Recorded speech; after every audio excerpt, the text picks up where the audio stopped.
অসাধারণ অসাধারণ, এই এক আলাদা মুহূর্ত, আলাদা মুহূর্ত।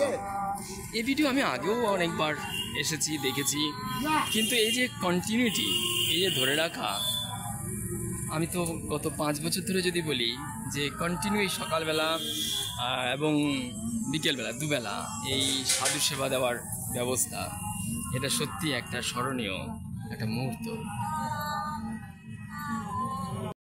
ভিডিও অনেকবারই এই চত্বরে আপনাদের সঙ্গে শেয়ার করেছিলাম। আজকে যাওয়ার পথে পড়ে গেল সেই আবার সেই মুহূর্তটা, কিছু বলার নেই। এত ভালো লাগছে না, এত ভালো লাগছে। সাধু সেবা দেওয়ার যে সুযোগ, অসাধারণ মুহূর্ত, অসাধারণ মুহূর্ত। পেছন দিকে রান্না চলছে সকালে এবং বিকেলবেলা। এই সাধু সেবা দেওয়ার জন্য এখানে রেগুলার আসলে সেই আয়োজনে সঙ্গ দেওয়া যেতে পারে। আর এই বৃন্দাবনের সবচেয়ে ভালো সময় হচ্ছে অগস্ট সেপ্টেম্বর, এই 2 মাস। কোনো ভিড় নেই, নীরবে আনন্দ উপভোগ করা যাবে। আজ এ পর্যন্ত, ভালো থাকুন, অসংখ্য ধন্যবাদ।